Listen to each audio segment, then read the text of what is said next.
Adam Schefter from the Mothership set to join us. You can see Adam year-round on ESPN's TV and radio shows and playing a significant role in ESPN's coverage of the NFL Draft.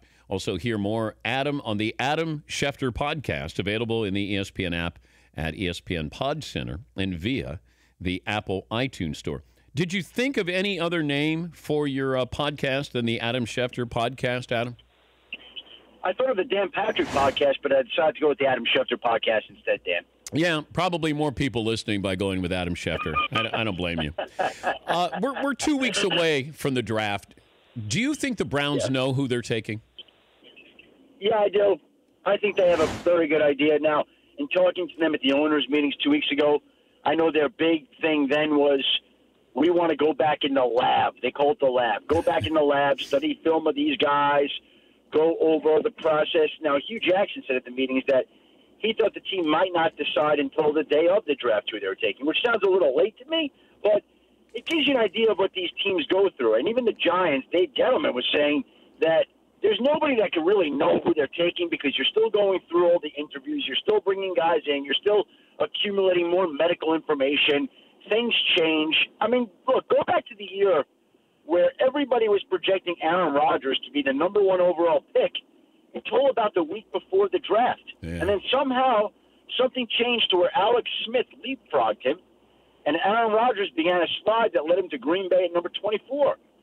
And everyone thought he was going to go number one. So these things are fluid, Dan, and you could think that a certain player is going at a certain spot only to see that scenario change a week or two later. And we've got 13 days to the NFL draft.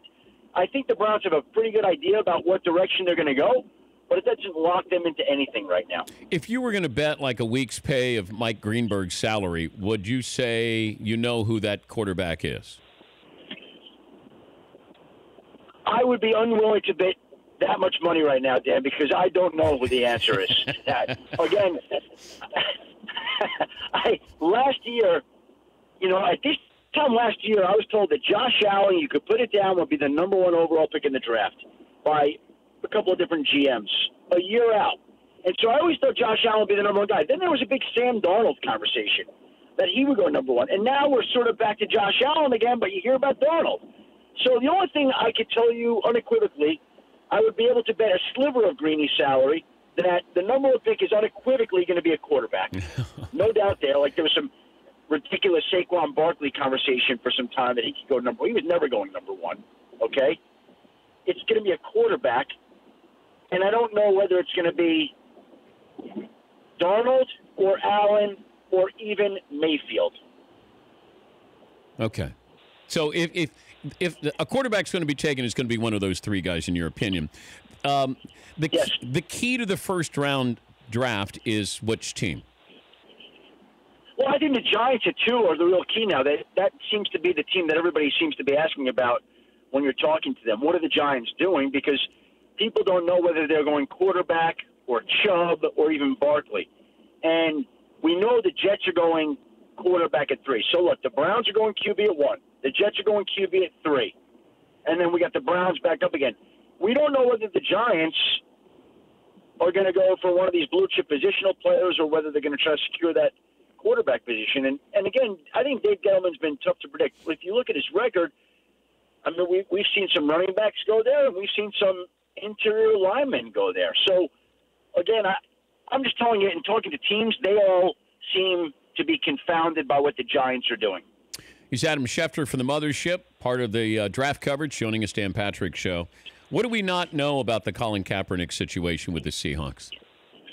Well, I think we know exactly what we do. What was put out there yesterday. Look, he was booked for a workout about 2 weeks ago, and that workout was supposed to occur on Monday.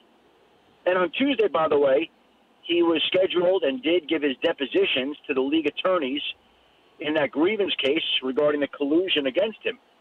So that would be quite a Monday and Tuesday, working out for Seattle Monday, meeting with NFL attorneys on Tuesday.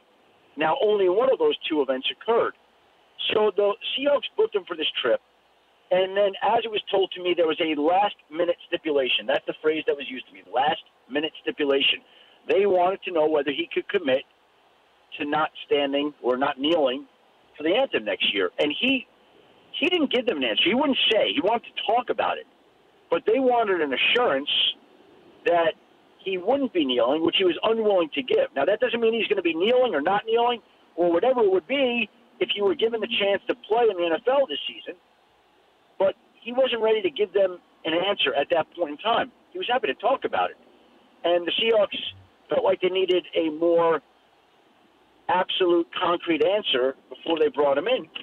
And so, depending on who you talk to, the visit was either postponed or canceled. Now, the Seahawks say that they're still considering him and still could bring him back in and still could work him out and sign him. Not the sense I've gotten from other people, but we'll see if that's right.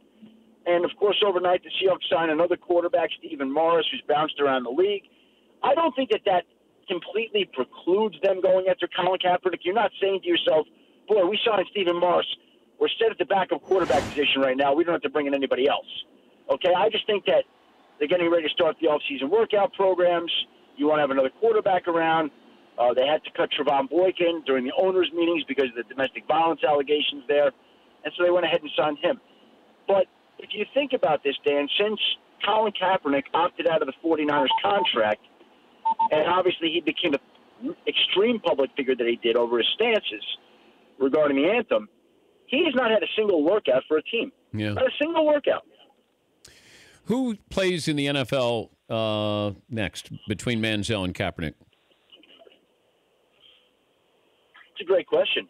I would guess Johnny Manziel is the next one to get the opportunity. But look, I could totally be wrong there. Like, for all we know, the Seahawks are going to call next week and say, we've reconsidered this.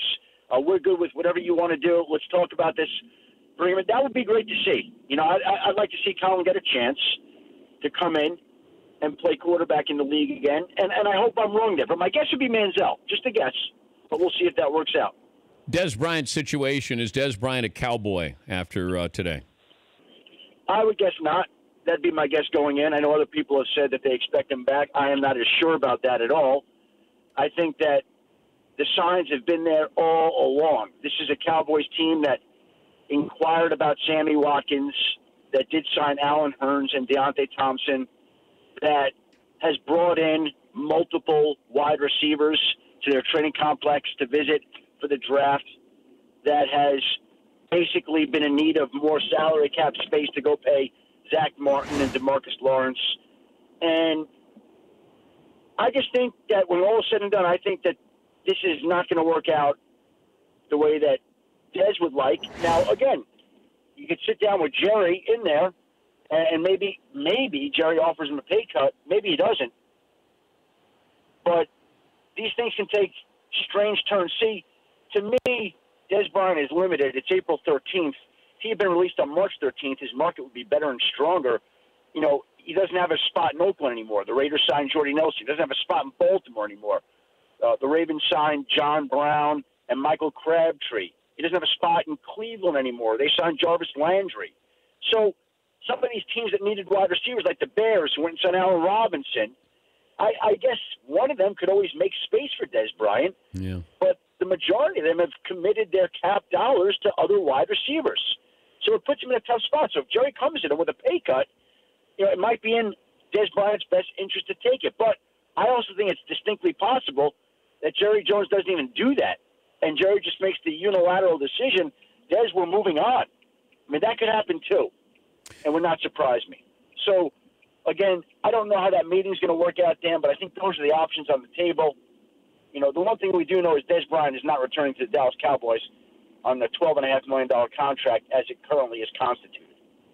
Adam, thanks for joining us, and we'll check in with you soon. Thanks for your time. Thank you, Dan. Hope all is well. That's Adam Schefter from the Mothership there.